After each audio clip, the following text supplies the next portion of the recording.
நாம் இன்று பார்க்க போகும் பாடம் வகுப்பறை மேலாண்மை மற்றும் வள மேலாண்மை, அதாவது classroom management and resource management. அந்த வகுப்பறை மற்றும் வள மேலாண்மையில் வகுப்பறை அமைப்பு எவ்வாறு இருக்க வேண்டும், வகுப்பறையை எவ்வாறு மேலாண்மை செய்ய வேண்டும் என்ற தலைப்பிலே நம்ம இன்று பார்க்க இருக்கிறோம்.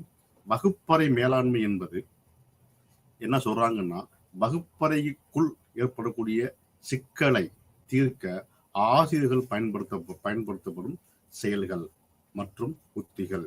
என்ன மாதிரியான செயல்களை வகுப்பறை மேலாண்மையை செய்வதற்கு ஆசிரியர்கள் பயன்படுத்துகிறார்கள்?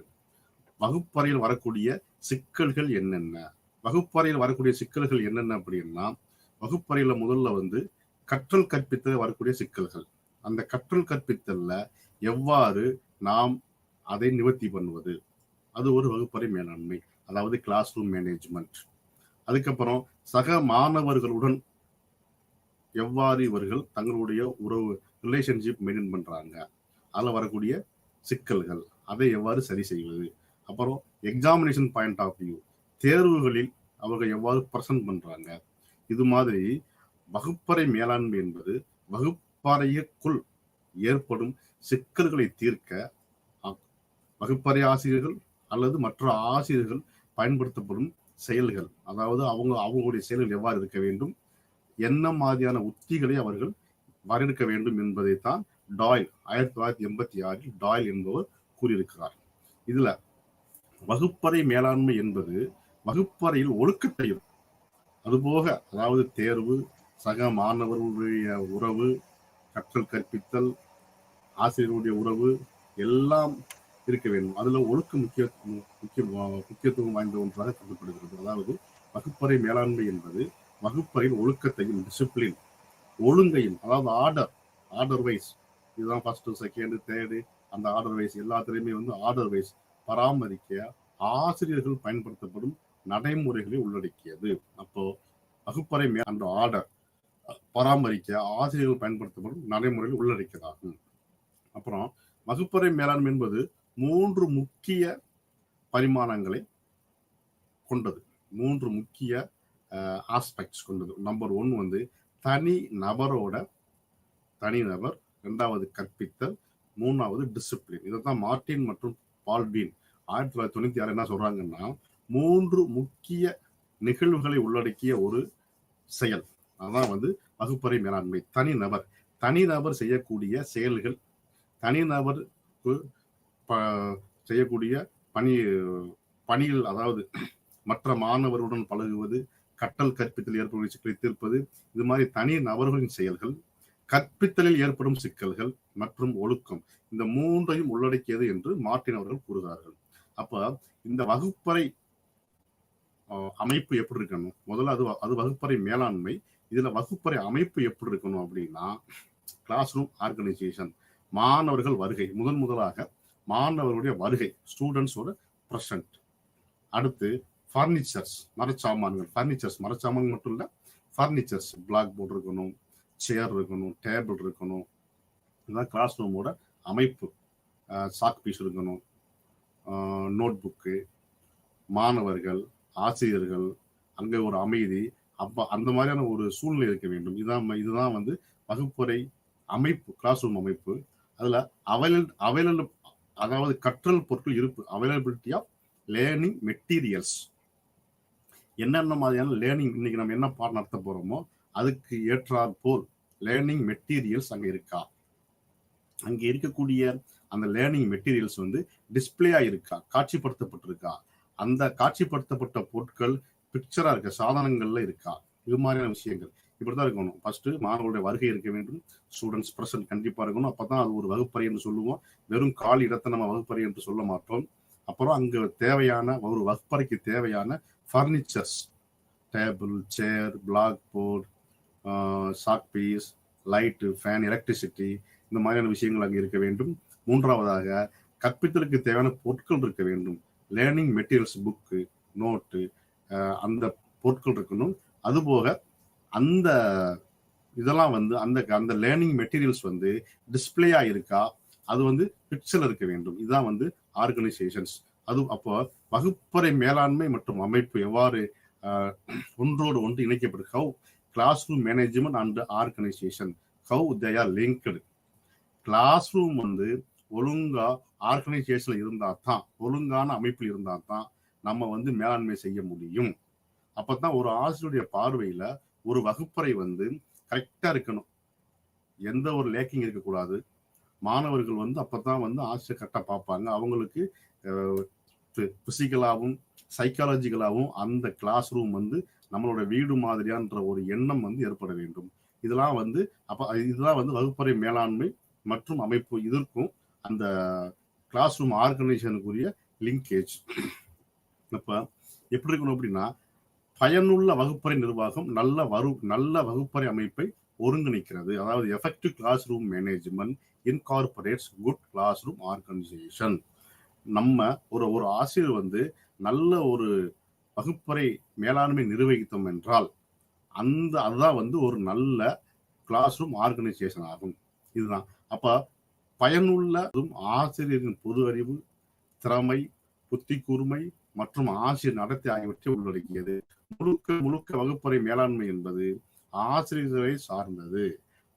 அந்த சிக்கல்களில், அந்த மாணவர்களுக்குள்ளே ஏற்படக்கூடிய சிக்கல்களை ஆசிரியர்கள் எவ்வாறு அதை தீர்த்து வைக்கிறாங்க, எதை பயன்படுத்தி என்றால் ஆசிரியருடைய பொது அறிவு, காமன் சென்ஸ், அவங்களுடைய ஆப்டிடியூட், திறமை, அவங்களுடைய புத்தி கூர்மை, ஆசிரியருடைய பிஹேவியர், அதாவது teachers behaviour, all through the classes. அப்போ ஒரு வகுப்பறையை நல்ல மேலாண்மை செய்ய வேண்டும் என்றால், ஒரு எஃபெக்டிவ் கிளாஸ் ரூம் மேனேஜ்மெண்ட் எப்படி இருக்கணும்னா, அங்கே நடக்கக்கூடிய சிக்கல்களை, பிரச்சனைகளை, அந்த கற்றல் கற்பித்தலில் ஏற்படக்கூடிய பிரச்சனைகளை, அல்லது தேர்வு காலங்களில் ஏற்படக்கூடிய பிரச்சனைகளை, அல்லது மாணவருக்கு ஒன்றோடு ஒன்று வரக்கூடிய சைக்காலஜிக்கல் பிரச்சனைகளை தீர்ப்பதற்கு ஆசிரியர்கள் எவ்வாறு தங்களுடைய காமன் சென்ஸை பயன்படுத்துறாங்க, எவ்வாறு வந்து அவங்களுடைய திறமையை பயன்படுத்துறாங்க, புத்தி கூர்மையை பயன்படுத்துகிறார்கள், அவருடைய ஆசிரியருடைய பிஹேவியர் அந்த இடத்துல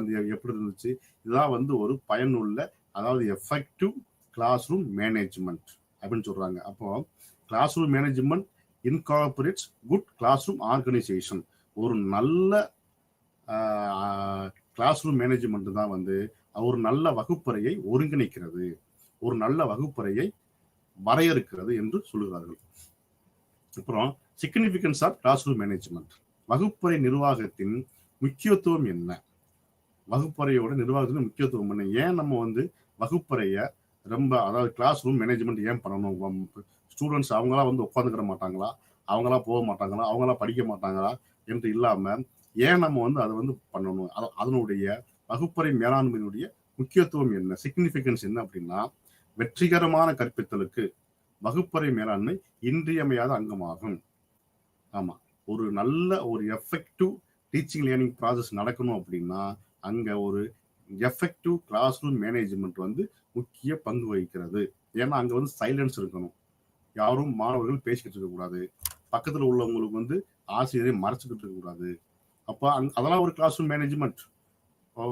ஹோம் ஒர்க்கு செஞ்சிருக்கணும், அசைன்மெண்ட் பண்ணியிருக்கணும், அவங்க வந்து டீச் பண்ணணும், அந்த சார்ட்டு, அந்த மாதிரி டீச்சிங் லேர்னிங் மெட்டீரியல்ஸ் வந்து பயனுள்ளதாக இருக்கிறதா இல்லையா என்பதை அவர்கள் தெரிஞ்சு வச்சுக்க வேண்டும்.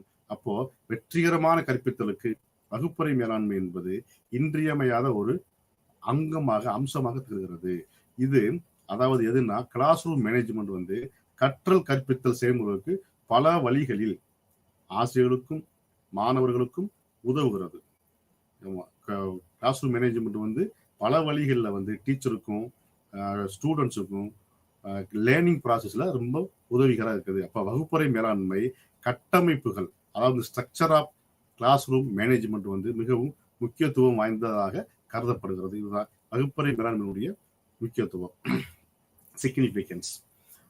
ஏன்னா இதுல சமூக மற்றும்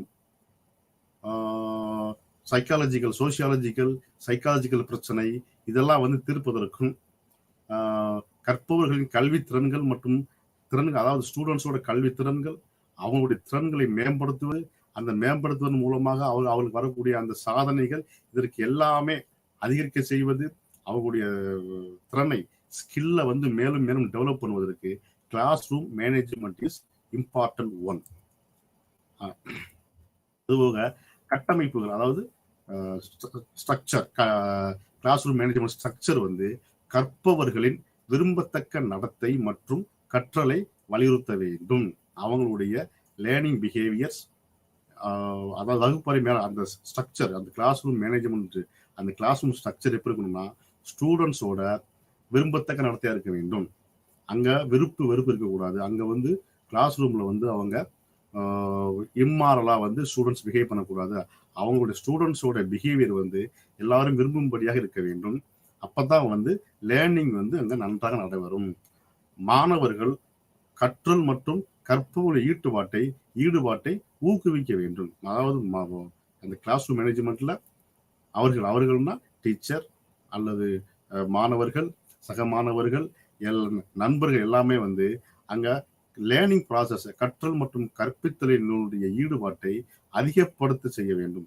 அடுத்து முன்னேற்றத்தை மதிப்பிடுவதற்கான குறிப்பிடத்தக்க கற்றல் நடைமுறைகளை கண்டறிய வேண்டும். ஒவ்வொரு ஸ்டெப் பை ஸ்டெப்பா கிளாஸ் ரூம் மேனேஜ்மெண்ட்ல வந்து என்ன பண்ணுவோம் அப்படின்னா அவங்களுடைய அச்சீவ்மெண்ட்டை வந்து மேலும் மேலும் மேலும் கூட்டுவதற்கு நம்ம அந்த எக்ஸாமினேஷன் கற்றல் நடைமுறைகளை கண்டறிந்து அந்த சிக்கல்களை கண்டறிந்து நாம் மேலும் கூட்ட வேண்டும்.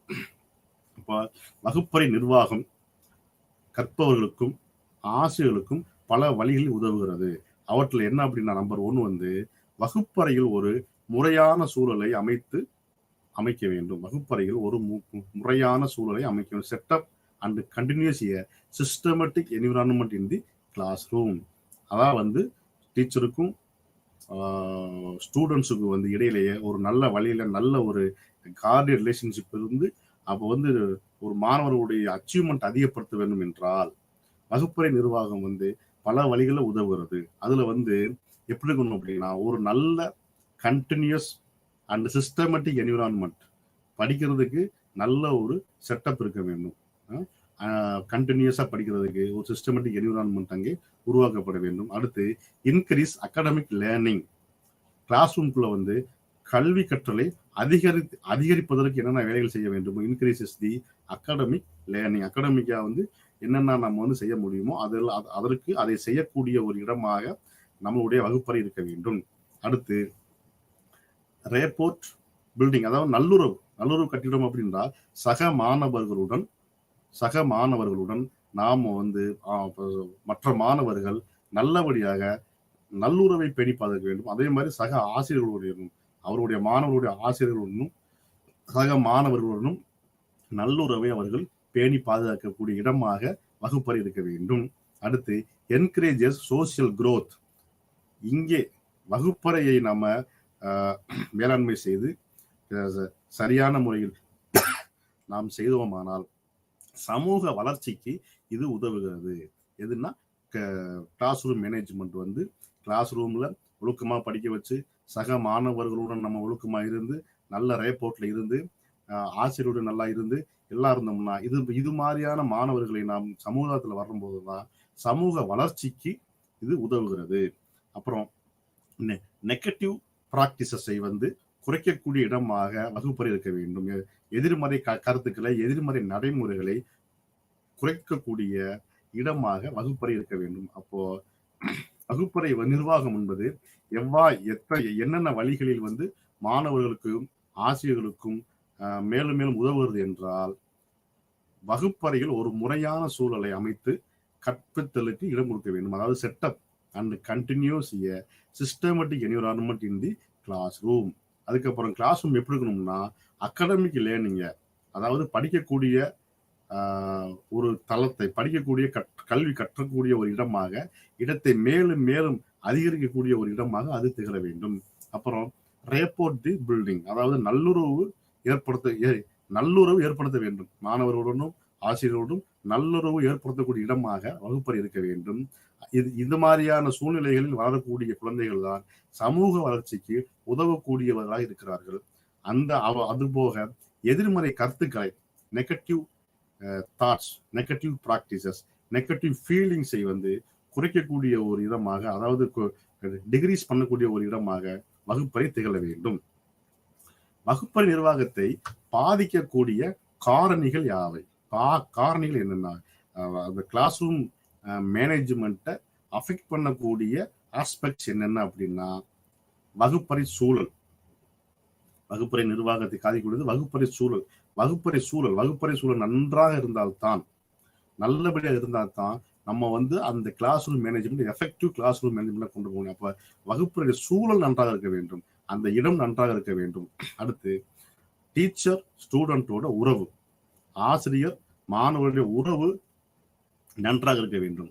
அந்த உறவு நல்லா இல்லை, ஆசிரியருக்கும் மாணவர்களுக்கும் உறவு நல்லா இல்லை, நம்ம யாருக்கோ டீச் பண்றோம் அப்படின்ற ஆசிரியர்களும் நம்ம ஏதோ படிக்கிறோம் என்று மாணவர்கள் நினைத்து விட்டால், நெகட்டிவ் தாட் அதிகமாக 2 பேருக்கு வந்துருச்சுன்னா அங்க ஒரு எஃபெக்டிவ் கிளாஸ் ரூம் மேனேஜ்மெண்ட் இருக்காது, எஃபெக்டிவ் கிளாஸே இருக்காது.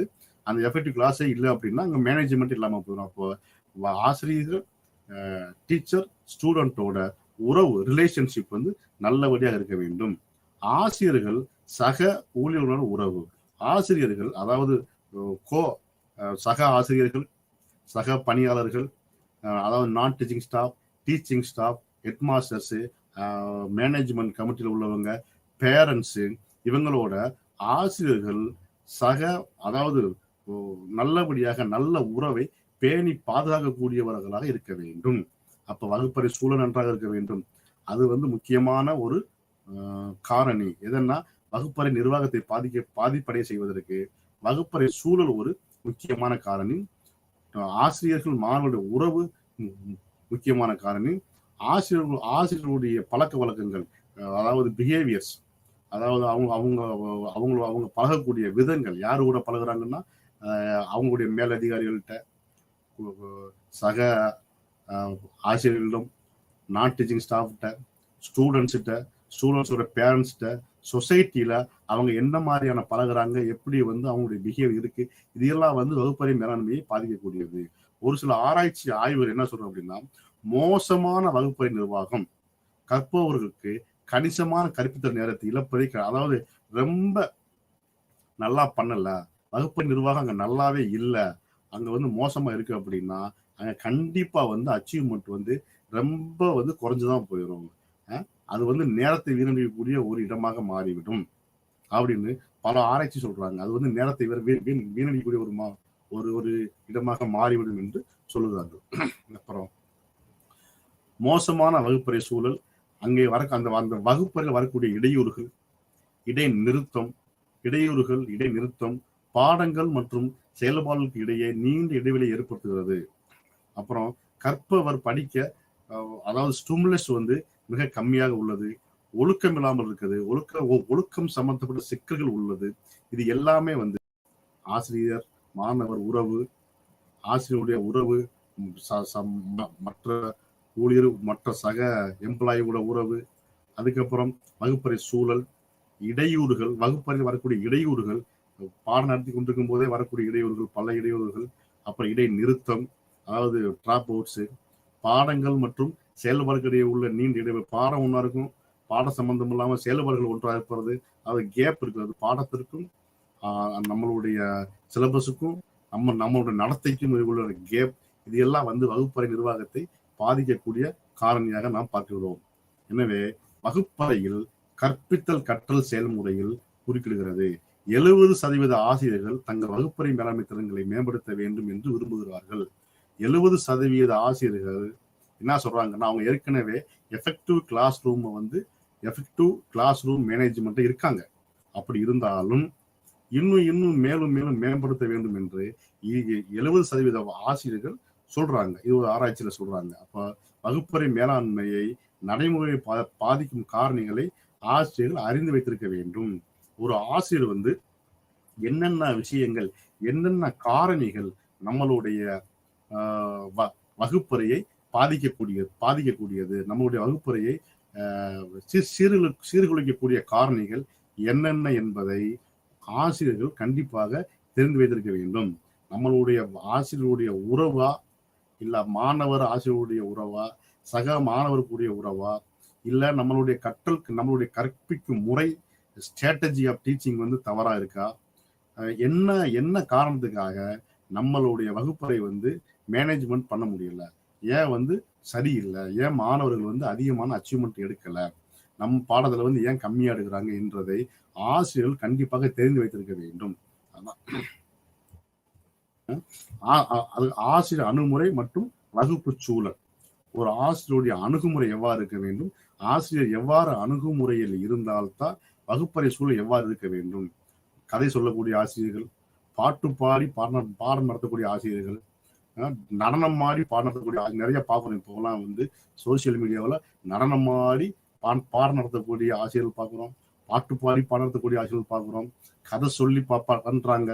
அதுக்கப்புறம் இமேஜினேஷன்ல வந்து பண்றாங்க, டூர் கூட்டு போய், அதாவது எஜுகேஷன் டூர் கூட்டு போய் பண்றாங்க. அப்ப ஆசிரியருடைய அணுகுமுறை எப்படி இருக்கணும் வகுப்பறை சூழலுக்கு, அது எல்லாமே என்ன பண்ணாலும் கடைசியில் அல்டிமேட் எய்ம் என்னன்னா மாணவர்களுடைய அடைவு, அச்சீவ்மெண்ட் நன்றாக இருக்க வேண்டும். அப்ப ஆசிரியர் வகுப்பறை நடத்தும் விதம், அவங்க எவ்வாறு வந்து டீச் பண்றாங்க, ஆசிரியர் வந்து எவ்வாறு டீச் பண்றாங்க, அது சரியான மெத்தடா இல்லை இரலவெண்ட் மெத்தடா, அது சரியான மெத்தட் என்றால் இந்த மெத்தட் மூலமாக எவ்வளவு வந்து மாணவர்கள் வந்து அச்சீவ்மெண்ட் அடைஞ்சிருக்காங்க, எவ்வளவு தூரம் வந்து அவங்களுக்கு இந்த லேர்னிங் போய் சேர்ந்திருக்கு, அந்த விஷயங்கள். அப்ப ஆசிரியர்கள் வகுப்பறையை நடத்தக்கூடிய விதம், டீச்சிங் டெக்னிக்ஸ் எப்படி இருக்கு, என்னென்ன மாதிரியான செயல்பாடுகளை பயன்படுத்துகிறார்கள், பாடம் நடத்தும் போது ஆசிரியர்கள் பயன்படுத்தக்கூடிய செயல்பாடுகள் என்னென்ன, அப்புறம் என்ன மாதிரியான விதிகளை உருவாக்குகிறார்கள்,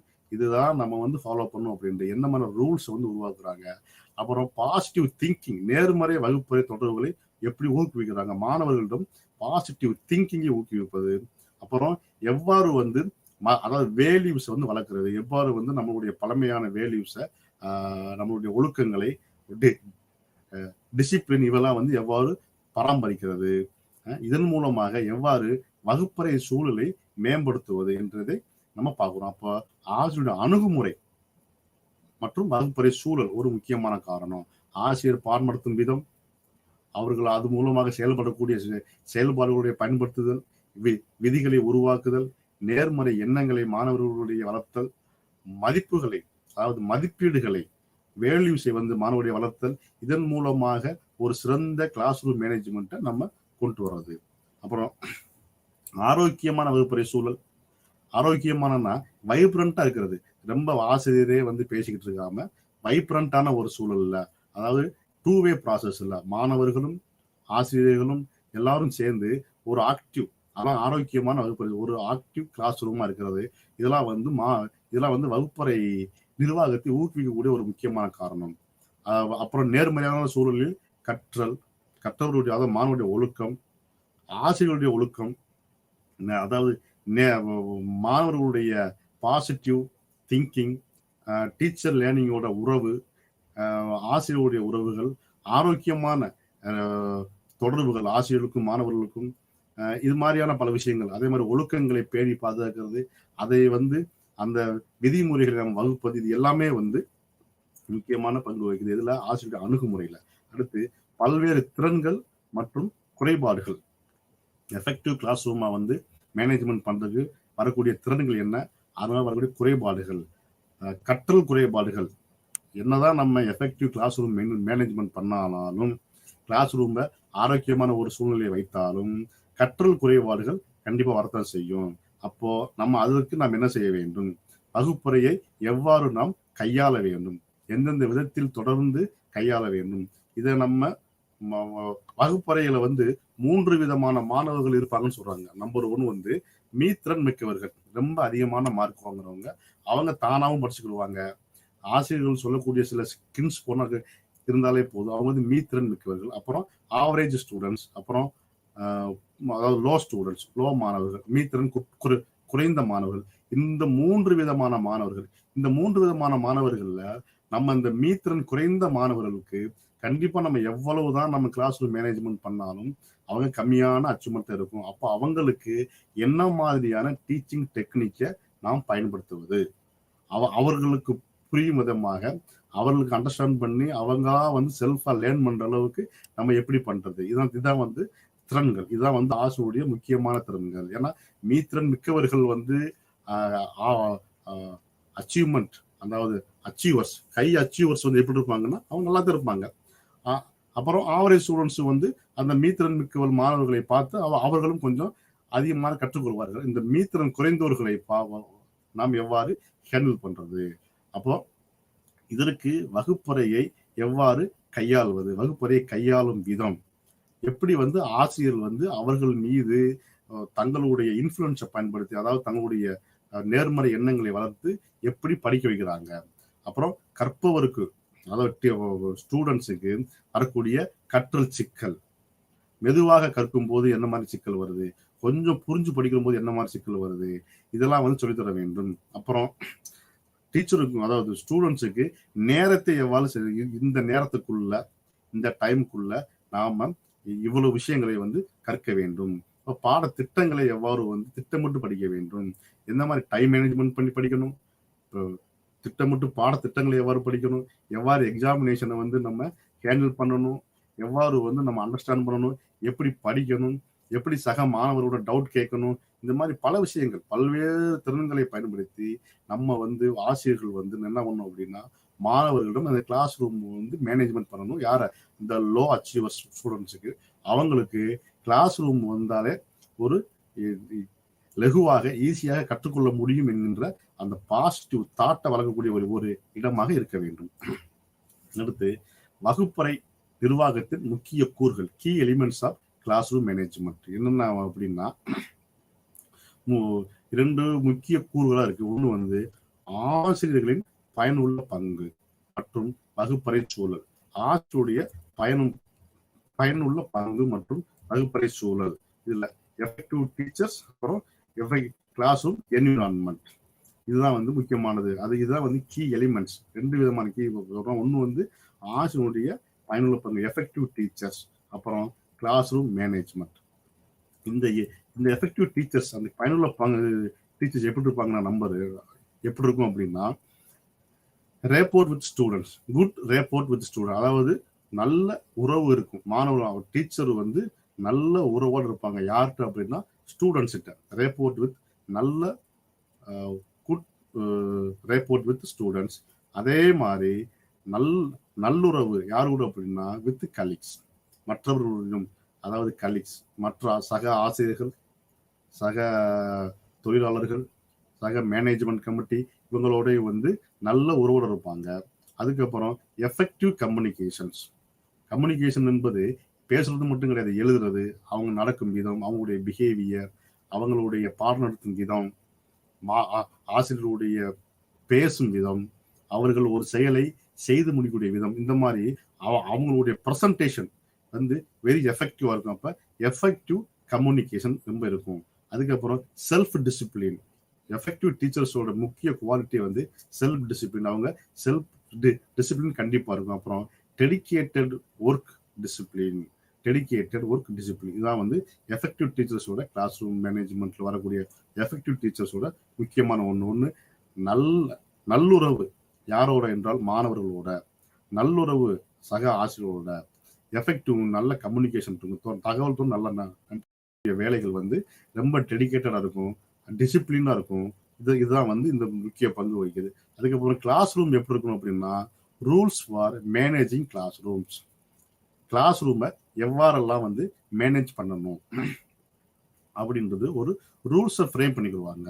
யாரு லீடர், யாரு டெய்லி இது பண்ணணும், யாரு ஹோம்ஒர்க் பார்க்கணும், இந்த மாதிரி அதிகாரங்களை தங்களுக்கு இருக்கக்கூடிய பவர்ஸ் மாணவர்களிடம் பிரித்து கொடுக்கக்கூடிய ஒரு தன்மையும் இதில் இருக்கு. அப்ப rules for managing class room.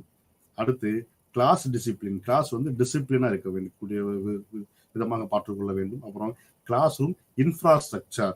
ஏன்னா சாயந்தரம் கிளாஸ் முடிஞ்சு வீட்டுக்கு போகும்போது அங்கங்க சேர்கள்லாம் உழைப்பு வச்சிருப்பாங்க. அப்ப அந்த இன்ஃப்ராஸ்ட்ரக்சர் கரெக்டா இருக்கா ஒரு கிளாஸ் ரூம்ல? அப்போ அடுத்து classroom interactions. Classroom interaction இருக்கா, மாணவர்கள் கூட இன்ட்ராக்ஷன் இருக்கா, ஆசிரியரோட இன்ட்ராக்ஷன் இருக்கா? ஏன்னா அவங்களாம் படிச்சவங்களா போகக்கூடாது. கிளாஸ் ரூம் இன்ட்ராக்ஷன் இருக்கா? அடுத்து ரேப்போர்ட், அது நல்லுறவு, சக மாணவர்களுடன் நல்லுறவு இருக்கா, மாணவர்களுடன் நல்லுறவு இருக்கா, ஸ்டூடெண்ட்டுக்கும் வாத்தியாருக்குரிய பாண்ட், அந்த அட்டாச்மெண்ட் எந்த மாதிரி இருக்கு? இதான் கிளாஸ் ரூம் என்விரான்மெண்ட். அப்போ வகுப்பறை, அதாவது key elements of classroom management, வகுப்பறையை நிர்வகிக்கக்கூடிய 2 முக்கிய காரணிகள் அப்படின்னு நம்ம சொன்னோம்னா, ஒண்ணு எஃபெக்டிவ் டீச்சர்ஸ், இன்னொன்னு கிளாஸ் ரூம் என்விரான்மெண்ட், வகுப்பறை சூழல். ஒன்று வந்து எஃபெக்டிவ் டீச்சர்ஸ், இன்னொன்று வந்து கிளாஸ் ரூம் என்விரான்மெண்ட். எஃபெக்டிவ் டீச்சர்ஸ்னா என்ன மாதிரி இருப்பாங்கன்றது, குவாலிட்டிஸ் என்னென்ன மாதிரி இருப்பாங்கன்னா, rapport with students, rapport with colleagues, அப்புறம் எஃபெக்டிவ் கம்யூனிகேஷன், அப்புறம் self discipline, dedicated work discipline, இது மாதிரி இருப்பாங்க. அப்புறம் கிளாஸ் ரூம் சூழல், வகுப்பறை சூழல் எவ்வாறு நம்ம மெயின்டைன் பண்ணணும் அப்படின்னா, வகுப்பறைக்கென்று ஒரு ரூல்ஸை ஃப்ரேம் பண்ணிக்கணும். அப்புறம் கிளாஸ் ரூமுக்குள்ள இன்டராக்ஷன் இருக்கணும். அப்புறம் சக மாணவர்களுடன் நல்லுறவு இருக்க வேண்டும். அப்புறம் கிளாஸ் ரூமுக்குள்ள டிசிப்ளின் இருக்கணும். கிளாஸ் ரூம் இன்ஃப்ராஸ்ட்ரக்சர் கரெக்டாக பார்க்கணும். அப்புறம் டீச்சர் ஸ்டூடெண்டோட உறவு எவ்வாறு இருக்கு என்று பார்க்க வேண்டும். இதுதான் வந்து கிளாஸ் ரூம் மேனேஜ்மெண்ட். அப்புறம் ஆசிரியரின் பயனுள்ள பங்கு, நம்ம என்ன சொல்றோம்னா, வகுப்பறை மேலாண்மை ஆசிரியருடைய பங்கை பொறுத்தது, ஆசிரியர்களுடைய பங்கை பொறுத்தது. இவங்க எந்த அளவுக்கு ஆசிரியர்கள் தங்களை கிளாஸ் ரூமுக்காக தயார்படுத்திக் கொள்கிறார்களோ, கிளாஸ் ரூமுக்காக டெடிகேட்டா இருக்கிறார்களோ, அதை பொறுத்து தான் ஒரு வகுப்பறையுடைய சூழல் இருக்கும். அப்ப வகுப்பறை மேலாண்மை என்பது ஆசிரியனுடைய பங்கை பொறுத்தது. ஒரு ஆசிரியர் தன் கடமைகளை தனக்கும் மாணவர்களுக்கும் கொண்டு செல்லும் விதம் நல்ல வகுப்பறையை அமைவதற்கான சூழலாக இருக்கிறது. அதாவது ஒரு ஆசிரியர் டீச் பண்ணக்கூடிய விதம், தன்னிடமிருந்து ஒரு தியரியவோ, தன்னிடமிருந்து ஒரு கான்செப்டை, கருத்துக்களை எவ்வாறு மாணவர்களிடம் கொண்டு செல்கிறார்கள், எந்த மீடியத்தை யூஸ் பண்ணி பயன்படுத்தி கொண்டு செல்கிறார்கள், அந்த மீடியம் வந்து மாணவர்களுக்கு எந்த அளவுக்கு உதவி புரிகிறது, கற்றலுக்கு உதவி புரிகிறது, அது எந்த அளவுக்கு வந்து அவங்களுடைய அறிவை வளர்க்கிறது, அவங்களுடைய கிரிட்டிக்கல் திங்கிங் எந்த அளவுக்கு வளர்க்கிறது, அவங்க வந்து எவ்வளவு ஈஸியாக, அதாவது லகுவாக ஒரு கான்செப்டை, கருத்துக்களை புரிந்து கொள்கிறார்கள்.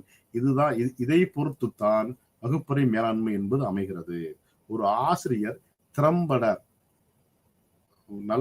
எஃபெக்டிவா செயல்பட்டாலே அந்த வகுப்பறை வந்து சிறந்த ஒரு வகுப்பறையாக திகழும். அப்ப ஆசிரியனுடைய பயனுள்ள பங்கு அப்படின்னா, வகுப்பறை மேலாண்மை என்பது ஆசிரியரின் பங்கை பொறுத்தது. இதை பொறுத்துதான் ஆசிரியர் தன் கடமைகளை, அதாவது தன் கடமை என்றால் தான் டீச் பண்ணக்கூடிய விஷயங்களை, கான்செப்டுகளை எவ்வாறு மாணவர்களுக்கு கொண்டு செல்கிறார்கள், எந்த மீடியத்தை பயன்படுத்தி கொண்டு செல்கிறார்கள், இதுதான் வந்து அந்த மீடியத்தை பயன்படுத்தி கொண்டு செல்வதனால் அந்த மாணவர்களுக்கு அது பயனுள்ளதாக இருக்கிறதா, அது ஈஸியாக இலகுவாக புரிகிறதா என்பதை பொறுத்துத்தான் அந்த வகுப்பறை மேலாண்மை என்பது இருக்கிறது. அடுத்து வகுப்பறை நிர்வாகத்தின் வகைகள். செயலுக்குமான வகுப்பறை நிர்வாகம், proactive classroom management. இதுல வந்து வகுப்பறை நிர்வாகத்துக்கு வந்து டைப்ஸ் இருக்கு. ஒன்று வந்து proactive management, proactive classroom management அப்படின்னா, ஒரு நேர்மறையான, அதாவது பாசிட்டிவ் உடல் மற்றும் கற்ற நிலைகளை உருவாக்கும் வகையில் வகுப்பறையை வரிசைப்படுத்தி சார்ந்துள்ளது. ஒரு நேர்மறையான பாசிட்டிவான ஒரு கெஸ்டர், பாடியில இருந்து வரக்கூடியது, அவங்களுடைய வாயிலிருந்து வரக்கூடிய அந்த கம்யூனிகேஷன் வந்து பாசிட்டிவ் வரக்கூடியது. இதை பொறுத்து அதுல வந்து ஒரு ஆர்டர் வைஸா வந்து இது ஃபர்ஸ்ட், இது செகண்ட் சொல்லக்கூடிய அந்த ப்ரோ ஆக்டிவ் அந்த மேனேஜ்மெண்ட். அடுத்து ஆசிரியர்கள் கற்பவர்களை கட்டுப்படுத்தக்கூடிய அட்டவணைகள், என்னென்ன மாதிரியான விஷயங்களை நம்ம வந்து ஷெட்யூல் பண்ணணும், என்ன மாதிரியான பயிற்சிகள் கொடுக்கணும், என்ன மாதிரியான ஒழுக்க நெறிமுறைகளை நாம வகுக்க வேண்டும், இது மாதிரியான விஷயங்கள் வந்து ப்ரோ ஆக்டிவ் மேனேஜ்மெண்ட். எந்த ஒரு சவால்களையும் தவிர்க்க, அதே நேரத்தில் எந்த சவால்களையும் எதிர்கொள்ள தயாரிப்பதற்கு வகுப்பறையை நன்கு திட்டமிட வேண்டும். அதாவது proactive classroom management அப்படின்னா, வகுப்பறை நிர்வாகத்து செயலுக்கான ப்ரோ ஆக்டிவ், நம்ம எந்த மாதிரியான கிளாஸ் ரூமை வந்து தயார் செய்ய வேண்டும் அப்படின்னா, எந்த ஒரு சவால்களையும் சந்திப்பதற்கு அந்த வகுப்பறை தயாராக இருக்க வேண்டும். எந்த சவால்களையும் எதிர்கொண்டு அதை வெற்றிகரமாக நாம் எவ்வாறு அந்த சவால்களை சந்திப்பது, வெற்றிப்படுத்துவது என்பதை திட்டமிட்டு இருக்க வேண்டும். இதுதான் வந்து proactive classroom management. அப்புறம் வினயத்தின், அதாவது ரியாக்டிவ் கிளாஸ் ரூம் மேனேஜ்மெண்ட். வினைத்திறன் ரியாக்டிவ், ஃபர்ஸ்ட் ப்ரோ ஆக்டிவ், அப்புறம் ரியாக்டிவ். ரியாக்ஷன் என்பது எதிர்பாராத நிகழ்வுகளுக்கு, அதாவது நடத்தை அல்லது வேறு எதிர்பாராத நிகழ்வுகளுக்கு பதிலளிப்பதன் மூலம் வகுப்பறையை நேர்மறையான கற்றல் சூழலுக்கு திரும்புவதற்கு தீர்மானிக்கப்பட்ட கொள்கைகளை வரைவதாக வரையறுக்கப்படுகிறது. அதாவது ரியாக்டிவ் கிளாஸ் ரூம் மேனேஜ்மெண்ட்னா அன்எக்ஸ்பெக்டடா வரக்கூடிய சில மேட்டர்ஸுக்கு, எதிர்பாராத அதாவது எதிர்பாராத நிகழ்வுகளுக்கு பதிலளிப்பது, எதிர்பாராத சில விஷயங்கள் கிளாஸ் ரூம் நடந்துச்சுன்னா அதை எப்படி வந்து நம்ம மேனேஜ் பண்றது, அதான் வந்து ரியாக்டிவ் கிளாஸ் ரூம் மேனேஜ்மெண்ட். அடுத்து வகுப்பறை மேலாண்மைக்கான அணுகுமுறைகள், அதாவது இதுலயே ரெண்டு விதமா இருக்கு. ஒன்று ப்ரோஆக்டிவ் கிளாஸ் ரூம் மேனேஜ்மெண்ட், அடுத்து ரியாக்டிவ் கிளாஸ் ரூம் மேனேஜ்மெண்ட். அடுத்து வகுப்பறை மேலாண்மைக்கான அணுகுமுறைகள், கிளாஸ் ரூம் மேனேஜ்மெண்ட் அப்ரோச்சஸ். என்னென்ன மாதிரியான அப்ரோச்சஸ் இருக்கு அப்படின்னா, ரெண்டு மூணு அப்ரோச் இருக்கு. அதுல ஆசிரியர்கள் வகுப்பறையை எவ்வாறு மேனேஜ் பண்றாங்க, மேலாண்மை செய்கிறார்கள், அந்த மேலாண்மை செய்வதற்கு என்ன மாதிரியான முயற்சிகளை மேற்கொள்கிறார்கள், அதுல சில முறைகள் இருக்கு, சில மெத்தட்ஸ் இருக்கு, சில அப்ரோச்சஸ் இருக்கு. அது எந்த ஆசிரியர்கள் எந்த மாதிரியான முறைகளை பயன்படுத்துகிறார்கள், எப்படி பயன்படுத்த வேண்டும் என்பது சில முறைகள், சில மெத்தட்ஸை பயன்படுத்தி நம்ம இங்க சொல்றோம். ஒண்ணு வந்து ஆய்வு அணுகுமுறை, அதாவது எக்ஸ்ப்ளோரேட்டரி அப்ரோச்.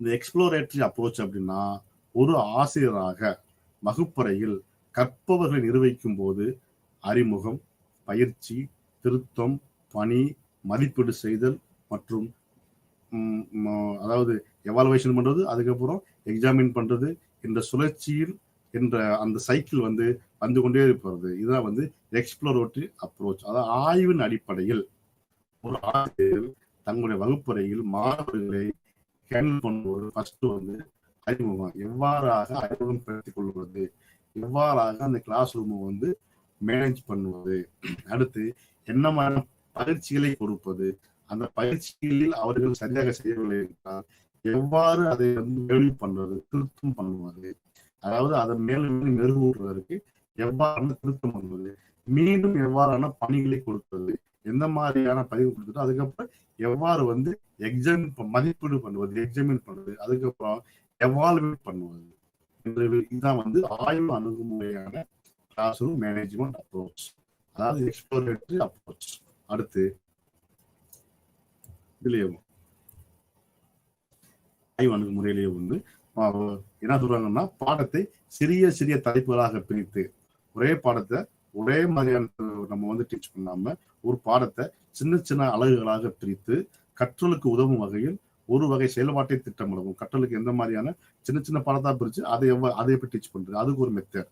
இன்னொரு செகண்ட் உள்ளதுக்கு இன்னொரு மெத்தட், இன்னொரு டெக்னிக்ஸ் யூஸ் பண்ணுவது, திட்டமிட்டு எவ்வாறு மாணவர்களுடைய அந்த அச்சீவ்மெண்ட்டை வந்து முன்னோக்கி சொல்வது, செல்ல பயன்படுத்துவது, அந்த அச்சீவ்மெண்ட்டை மேலும் மேலும் கூட்டுவது, எவ்வாறு முக்கியமான மற்றும் சில இம்பார்ட்டன்ட் கொஸ்டின்ஸ்களை வந்து மாணவர்கிட்ட வந்து எப்படி வந்து கொண்டு செல்வது, இதெல்லாம் வந்து எப்படி டீச் பண்றது அப்படின்னா, ஃபர்ஸ்ட் அறிமுகப்படுத்துவது ஒரு பாடத்தை, அந்த பாடத்தின் மூலமாக பயிற்சி கொடுப்பது, அப்புறம் திருத்தம் செய்வது, அப்புறம் மீண்டும் பணி செய்வது, அப்புறம் எவாலுவேட் பண்ணுவது. இதுதான் வந்து ஆய்வு அணுகுமுறை வரக்கூடியது. அடுத்து பிரிமிசிவ் அப்ரோச், அதாவது அனுமதிக்கப்பட்ட அணுகுமுறை.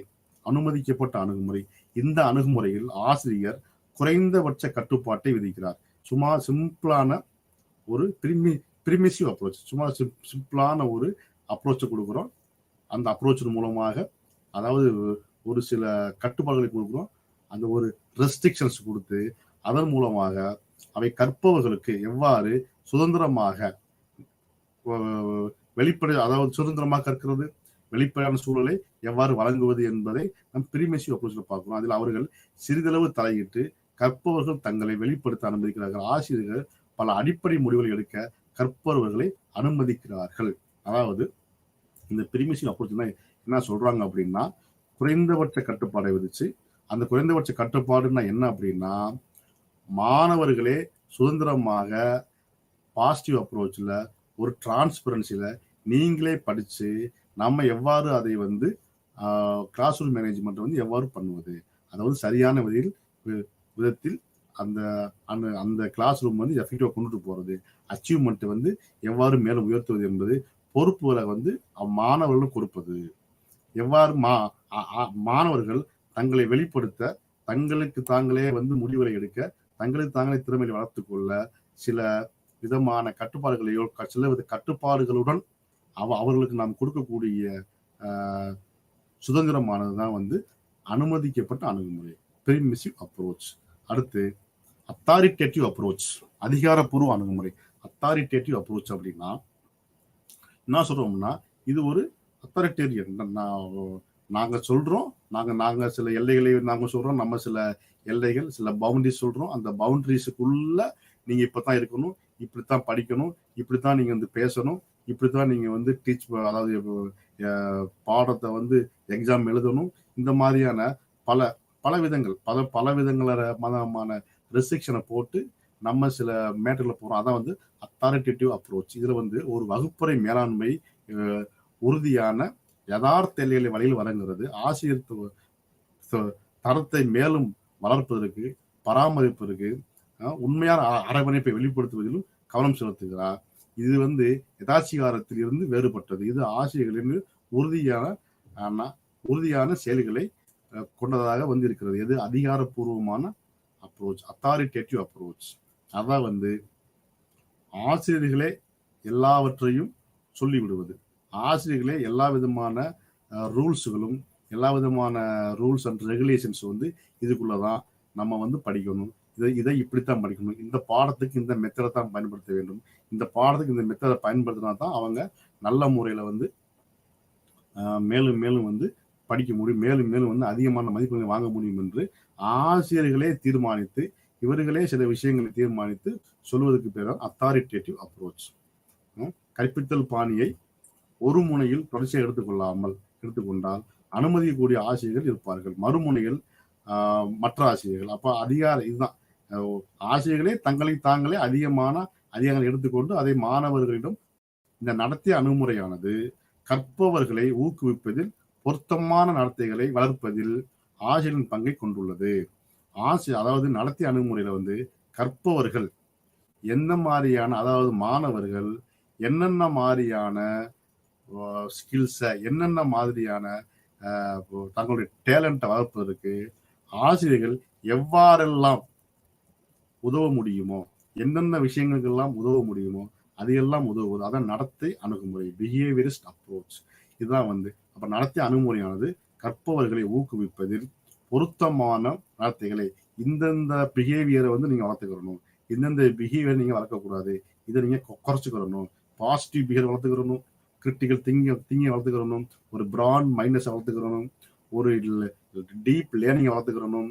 இந்த மாதிரி பாசிட்டிவ் அப்ரோச்சஸ் எல்லாம் வந்து வளர்த்துக்கொள்ள வேண்டும். இந்த நெகட்டிவ் தாட்ஸ், படிக்க முடியாது, எங்களால முடியாது, குறைந்த மதிப்பெண் தான் எடுப்போம், மற்றவர்களை பார்த்து பொறாமைப்படுவது, இந்த மாதிரியான சில விஷயங்களை வந்து ஒழிப்பது, அதாவது குறைத்துக் கொள்வது அப்படின்ற அந்த பிஹேவியர், மாணவர்களுடைய நடத்தையை பொறுத்து, மாணவர்களுடைய நடத்தை எவ்வாறு இருக்கு, அவருடைய பிஹேவியர் எவ்வாறு இருக்குது, அதை பொறுத்து நம்ம ஆசிரியர்கள் வந்து அவங்களுக்கு வந்து டீச் பண்ணுவது. அப்ப நல்ல ஒழுங்குமுறையாக டீச் பண்ணுவது, நடத்தை வந்து டீச் பண்ணுவது, எவ்வாறலாக மேலும், ஏன்னா ஒழுக்கம் இருந்தால் தான் அங்க அச்சீவ்மெண்ட் வரும், ஒழுக்கம் இருந்தால் தான் படிப்பு வரும், ஒழுக்கம் இருந்தால்தான் மற்ற இதெல்லாம் வரும். அப்போ பாசிட்டிவான விஷயங்களை நாம் வளர்ப்பதற்கு ஆசிரியர்கள் எவ்வாறான முயற்சிகளை செய்ய முடியுமோ அது எல்லாம் செய்து அந்த கிளாஸ் ரூம் வந்து எஃபெக்டிவா கொண்டு போறது வந்து நடத்தை அணுகுமுறை. அடுத்து இதுதான் நடத்தை அணுகுமுறை. இதுல வந்து எடுத்துக்காட்டாக கற்பித்தல் முறையை தேர்ந்தெடுக்கும் போது கற்பவர்களின் நலனுக்கு சாதகமா இருக்க வேண்டும். அதாவது இந்த பிஹேவியரிஸ்ட் அப்ரோச்ல நம்ம ஒரு டீச்சிங் மெத்தேடை நம்ம வந்து எடுக்கிறோம்,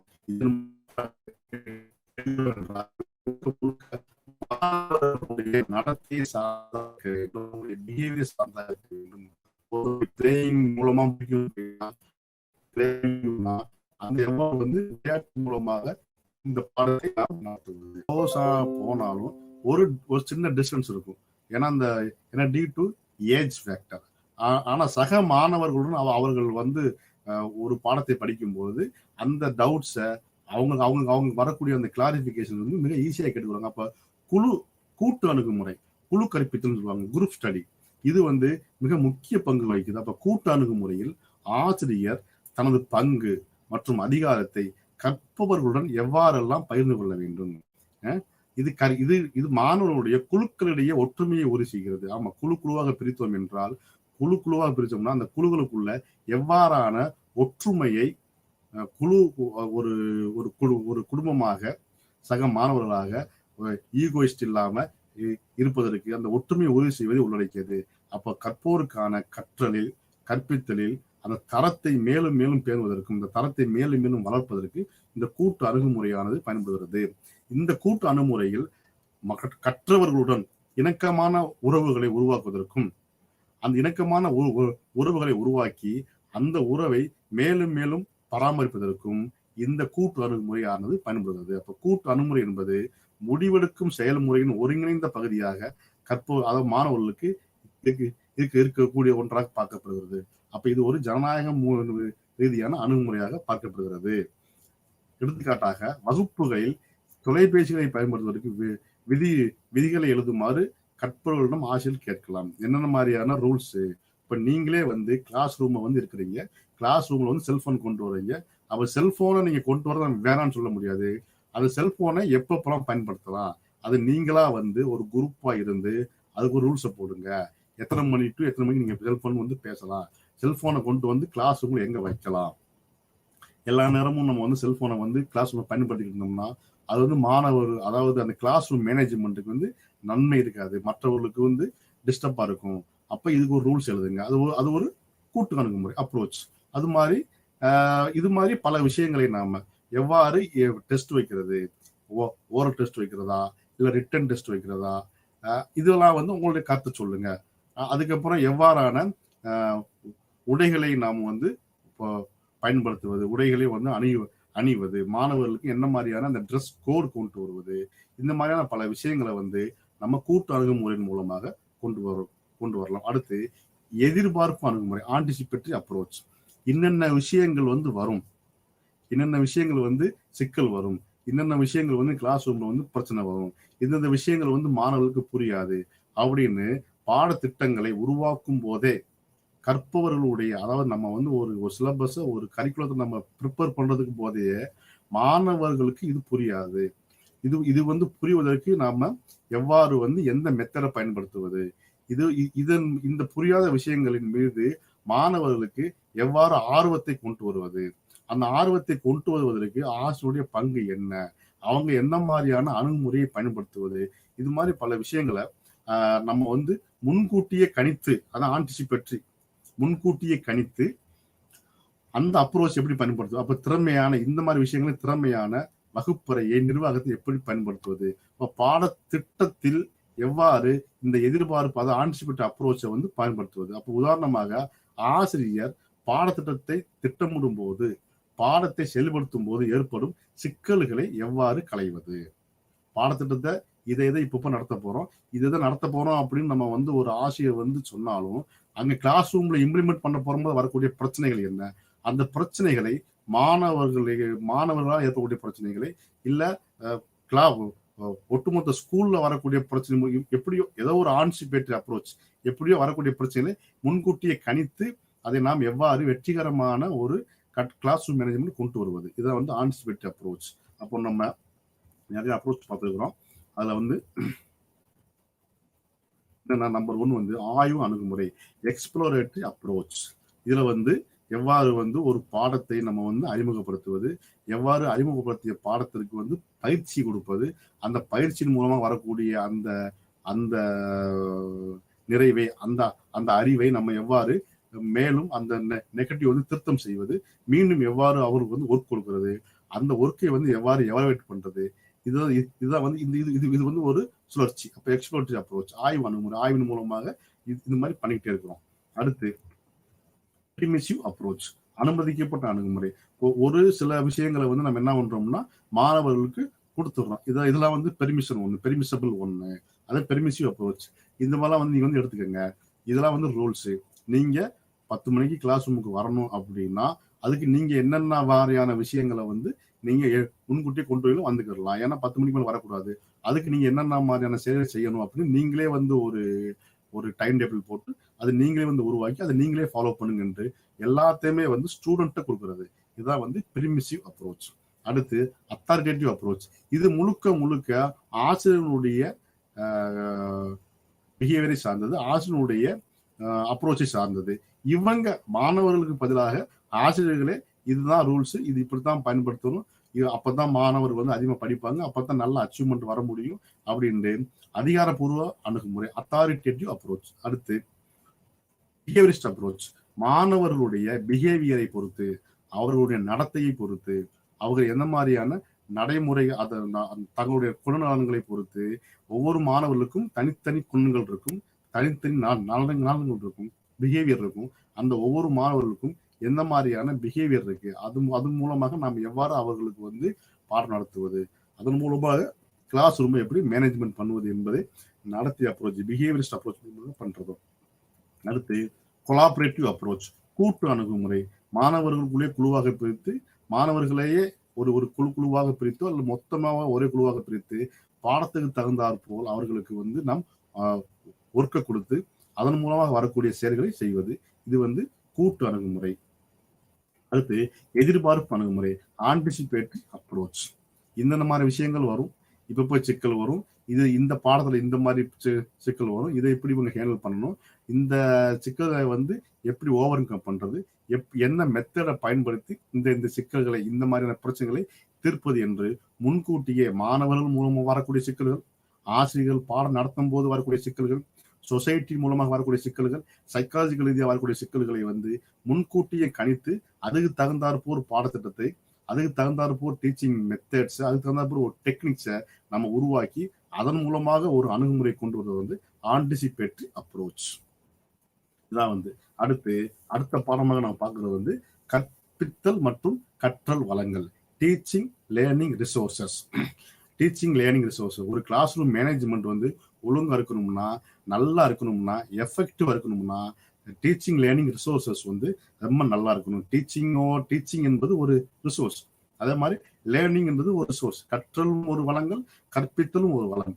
இந்த கற்றல் கற்பித்தல்ல வந்து மாணவர்களின் கற்றலை அதிகப்படுத்துவதற்கு, திறம்பட கற்பிக்க ஆசிரியர்களுக்கு உதவக்கூடிய பொருளாகும்.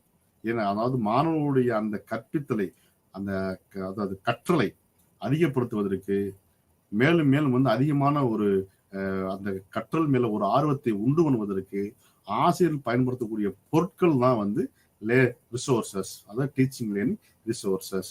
இது வந்து நிறைய வந்து வகுப்பறை சூழல்ல நாம வந்து நிறைய சொல்றோம். அதுல வந்து வடிவமைக்கப்பட்ட, பரிந்துரைக்கப்பட்ட சிலதெல்லாம் வந்து இதெல்லாம் நீங்க பயன்படுத்துங்க அப்படின்னு சிலது நம்ம சொல்லுவோம். அதாவது கரிக்குலம் பிளான் பண்ற போதே சொல்லுவாங்க. சிலதெல்லாம் வந்து நீங்களே செஞ்சுட்டு வாங்க, வடிவமைச்சு செஞ்சுருவாங்க, அதாவது நீங்களே டிசைன் பண்ணுன்னு சொல்லுவாங்க. பல கருவிகள் வழங்குவதற்கும் பரிமாறுவதற்கும் பல விதமான கருவிகளை பயன்படுத்தி, அதாவது மேத்தமெட்டிக்ஸ்ல, சயின்ஸ்ல, அந்த லேப்ல இருக்கக்கூடிய பொருட்கள் எல்லாமே வந்து டீச்சிங் லேர்னிங் ரிசோர்சஸ். அப்போ இந்த டீச்சிங் லேர்னிங் ரிசோர்சஸை பயன்படுத்துவதனால் நமக்கு வரக்கூடிய நன்மைகள் என்ன?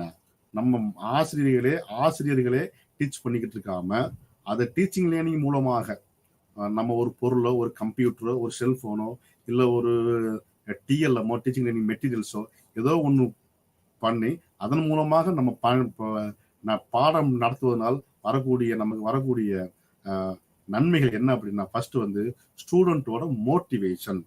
ஸ்டூடெண்ட் வந்து அந்த ஹியூமன் பீயிங்கா பார்த்து இல்லாம இது வந்து வேற ஒரு எக்ஸ்ட்ரா பொருளை பார்க்கறதுனால அவனுக்கு ஒரு ஆர்வம் ஏற்படுகிறது, கற்றலின் மேல் ஒரு ஆர்வம் ஏற்படுகிறது. அப்ப ஸ்டூடெண்ட்டோ மோட்டிவேட் ஆகுறாங்க. அடுத்து கிரியேட்டிவிட்டி வளருது, டெவலப்மெண்ட் ஆஃப் தி கிரியேட்டிவிட்டி, அந்த கிரியேட்டிவிட்டி ஸ்கில் வளருது அப்படின்றாங்க. அடுத்து கான்ட்ரிபியூட்டிங் தி டெவலப்மெண்ட், இதை எப்படி மேலும் மேலும் வந்து டெவலப் பண்ணலாம், இந்த படிப்பை மேலும் மேலும் எப்படி டெவலப் பண்ணலாம் அப்படின்ற மாதிரியான ஒரு மோட்டிவேஷன் வந்து பண்ணலாம். அடுத்து வந்து ஸ்டூடெண்ட்ஸ் வந்து என்கரேஜ் ஆகுது, என்ன அண்டர்ஸ்டாண்டிங் வந்து மேலும் மேலும் வளருது. அது ஒரே மீடியம், ஆசிரியர் பாடம் நடத்திட்டு இருந்தாங்கன்னா அது ஒரே மீடியம் தான், பார்த்துக்கிட்டே இது பண்றாங்க. அது ஆசிரியர் பேசுறார், மாணவர்கள் வந்து கேட்கிறார்கள். அப்ப இது வந்து ஒரே மீடியம் தான். ஆனா நம்ம டிஎல்எம், அதாவது டீச்சிங் லேர்னிங் ரிசோர்ஸை பயன்படுத்துவதனால் வரக்கூடியது என்ன அப்படின்னா, அண்டர்ஸ்டாண்டிங் ரொம்ப வந்து என்கரேஜ் ஆகுது. அடுத்து பிரியர் நாலேஜை வந்து அசஸ் பண்ணுவதற்கு, முன்கூட்டி இருக்கக்கூடிய நாலேஜை வந்து அசஸ் பண்ணுவதற்கு இத டிஎல்ஆர், அதாவது டீச்சிங் லேர்னிங் ரிசோர்ஸ் வந்து பயன்படுகிறது. இந்த டீச்சிங் லேர்னிங் ரிசோர்ஸ் வந்து இரண்டு வகையாக இருக்கு. ஒன்று வந்து ரிட்டன், இன்னொன்று வந்து பிக்டோரியல். இந்த ரிட்டனை வந்து நம்ம என்ன சொல்றோம் அப்படின்னா, பிரைமரி டீச்சிங் லேர்னிங் ரிசோர்சஸ், அடுத்து செகண்டரி டீச்சிங் ரிசோர்சஸ். இந்த பிக்டோரியல் விஷுவலை வந்து பிக்டோரியல் ரெப்ரசன்டேஷன்ஸ், அடுத்து கிராபிக்கல் ரெப்ரசன்ட் சொல்லுவோம். இந்த printed TLRs, text book, reference book, chart, map and globes, diagram, இந்த கிராஃப்ஸ், போஸ்டர்ஸ், டிவி, கம்ப்யூட்டரு இந்த மாதிரியான விஷயங்கள் வந்து என்ன அப்படின்னா பிரிண்டட் டிஎல்ஆர்ஸ்ல வரக்கூடிய விஷயங்கள். அடுத்து மேனேஜிங், அதாவது வகுப்பறையில் பன்முகத்தன்மை எவ்வாறு நம்ம வந்து சொல்லுவது, டைவர்சிட்டி. வகுப்பறை நம்ம பார்த்தோம்னா பல விதமான மாணவர்களை நாம் வந்து பார்க்க வேண்டும். அதாவது கல்ச்சுரல் டைவர்சிட்டி இருப்பாங்க, கலாச்சார பன்முகத்தன்மையோடு இருப்பாங்க, ரேஸ் இனம் வேற விதமான இனத்தோடு இருப்பாங்க, சோசியல் கிளாஸ் பணக்காரர் இருப்பான், ஏழை மாணவர் இருப்பான், பாய் இருப்பாங்க, கேர்ள்ஸ் இருப்பாங்க, ஜெண்டர் இருக்கும், எக்கனாமிக் அதிகமான பொருளாதார பன்முகத்தன்மை, அதுக்கப்புறம் டிசேபிள்ஸ் ஒன்று இருப்பாங்க, வேற வேற மதங்களை சேர்ந்திருப்பாங்க, மொழிகள் லிங்குஸ்டிக்ஸ் வேற வேற இது வந்து பேசக்கூடியவங்க இருப்பாங்க, மொழிகள் பேசக்கூடியவங்க இருப்பாங்க. அப்ப அங்கெல்லாம் வந்து நம்ம என்ன பண்ணோம்னா இவங்க எல்லோருக்கும் எல்லா மாணவர்களுக்கும் பிடித்தாற் போல் எல்லா மாணவர்களுக்கும் புரியும் வண்ணம் நாம் வந்து பாடம் நடத்த வேண்டும். அதுதான் வந்து அதுக்கு தகுந்தமான நம்ம டெக்னிக்கை பயன்படுத்த வேண்டும். இதுதான் என்ன மாதிரியான மாணவர்கள் நம்ம பார்க்குறோம் அப்படின்னா இங்க பார்த்தா தெரியும். சமம் மற்றும் சமத்துவத்தை எவ்வாறு அண்டர்ஸ்டாண்டிங் ஈக்குவிட்டி அண்ட் ஈக்குவாலிட்டி. நமக்கு வெளியிலிருந்து பார்க்கிற போத எல்லா மாணவர்களும் வந்து ஈக்குவலா தான் தெரிவாங்க. ஒருத்தர் ஹைட்டா இருப்பாரு, ஒருத்தர் கொஞ்சம் அதை விட கம்மியா இருப்பாரு, அதை விட கம்மியா இருப்பாரு. நம்ம எல்லாருக்கும் ஒரே மாதிரியான ஸ்டூலை கொடுத்தோம்னா ஒருத்தருக்கு தான் கிரவுண்ட் தெரியும், நல்லா தெரியும், ஒருத்தருக்கு கிரவுண்ட் வந்து கம்மியா தெரியும், ஒருத்தருக்கு கிரவுண்டே தெரியாது. ஆனா நம்ம ஒரே மாதிரி டீச் பண்ணிட்டு இருக்கிறோம். அப்போ நம்ம என்ன பண்ணணும், மாணவருக்கு தகுந்தாற் போல், பிஹேவியருக்கு தகுந்தாற் போல், அவர்களுடைய தேவைக்கு தகுந்தாற் போல். ஒருத்தருக்கு ஸ்டூலே தேவைப்படல, ஒருத்தருக்கு ஒரு ஸ்டூல் தேவைப்படும். மற்றும் வள மேலாண்மையில வகுப்பறை என்றால் என்ன, வகுப்பறை மேலாண்மை என்றால் என்ன, அந்த வகுப்பறை மேலாண்மை என்பது வகுப்பறையில் வரக்கூடிய சிக்கல்கள், அந்த சிக்கல்களை ஆசிரியர்கள் எவ்வாறு வந்து தீர்த்து வைக்கிறது, அதை தீர்த்து வைப்பதற்கு ஆசிரியர்கள் பயன்படுத்தக்கூடிய உத்திகள் டெக்னிக்ஸ் என்ன, அதெல்லாம் நம்ம பார்த்துக்கிறோம். அதுக்கப்புறம் இந்த என்ன மாதிரியான கிளாஸ் ரூம் ஆர்கனைசேஷன் எப்படி இருக்கணும், ஃபர்ஸ்ட் ஸ்டூடெண்ட்ஸ் இருக்கணும், ஸ்டூடெண்ட்ஸோட ப்ரெசென்ட் இருக்கணும், அப்புறம் இன்ஃப்ராஸ்ட்ரக்சர் நல்லா இருக்கணும், லேர்னிங் மெட்டீரியல்ஸ் இருக்கணும், அந்த லேர்னிங் மெட்டீரியல் டிஸ்பிளேயா இருக்கணும், அது வந்து பிக்சர் சாதனங்கள்லாம் வந்திருக்கணும். இது இந்த மாதிரி விஷயங்கள் வந்து கிளாஸ் ரூம் ஆர்கனைசேஷன்ல வருது. அப்போ சிக்னிபிகன்ஸ் என்ன, கிளாஸ் ரூம் மேனேஜ்மெண்ட், அதாவது வகுப்பறை நன்றாக இருந்தால்தான் அந்த மாணவர்களுடைய அந்த அச்சீவ்மெண்ட் நன்றாக இருக்கும் என்பதை பார்த்துருக்கிறோம். இது போக இது வந்து பாதிக்கக்கூடிய காரணிகள் பார்த்துருக்கிறோம். அப்புறம் என்னென்ன மெத்தடுகள், அதான் அப்ரோச் பார்த்துருக்கோம். அப்ரோச் ரொம்ப முக்கியமான விஷயங்கள். அப்ரோச் வந்து ஆய்வு அணுகுமுறை பார்த்துக்கிறோம், explorative approach, permissive approach, authoritative approach, அதுக்கப்புறம் பிஹேவியரிஸ்ட் அப்ரோச், அதுக்கப்புறம் இது கொலாபரேட்டிவ் அப்ரோச். இந்த மாதிரி அப்ரோச்சுகளை வந்து அப்புறம் ஆன்டிசிபேட்டிவ் அப்ரோச் இதை பார்த்துக்கிறோம் இன்னைக்கு. அப்புறம் டீச்சிங் லேர்னிங் ரிசோர்சஸ், கற்றல் மற்றும் கற்பித்தல் வளங்கள், என்னென்ன கற்பித்தல் வளங்கள் இருந்திருக்கு, கற்பித்தல் வளங்கள்னால வரக்கூடிய நன்மைகள் என்ன, அந்த நன்மைகள் வந்து எந்த மாதிரி ஸ்டூடெண்ட் மோட்டிவேட் பண்ணுது, எப்படி டெவலப் பண்ணுது, எப்படி அந்த அண்டர்ஸ்டாண்டிங் எப்படி ஏற்படுது, இதெல்லாம் பார்த்துக்கிறோம். அதுக்கப்புறம் அதில் வந்து 2 வகைகள் இருக்கு. டிஎல்ஆர் டைப்ஸ் ஆஃப் டிஎல்ஆர்ஸ் வந்து 2 வகைகள், ஒன்று ரிட்டன் ஒன்று இருக்கு, பிக்டோரியல் இருக்கு. இந்த பிரிண்டர்ல வந்து டெக்ஸ்ட் புக்கோட இதெல்லாம் ரெஃபரன்ஸ் புக்ஸ் இதெல்லாம் வந்து பார்த்துக்கிறோம். அப்போ அதுக்கப்புறம் மாணவர்களுடைய பன்முக தன்மைகள், cultural diversity, race, social class, gender equality, economic diversity, disability, religion, linguistic diversity, இந்த மாதிரியான பல விதமான மாணவர்கள் இருப்பாங்க ஒரு கிளாஸ் ரூம்ல. அந்த பலவிதமான மாணவர்களுக்கு மாணவர்களுடைய குணநலன்களுக்கு மிக ஏற்றாறு போல் நாம் பாடம் நடத்த வேண்டும். அப்பதான் ஒரு எஃபெக்டிவான கிளாஸ் ரூம் மேனேஜ்மெண்ட்டை நாம் கொண்டு வர முடியும். நன்றி, வணக்கம்.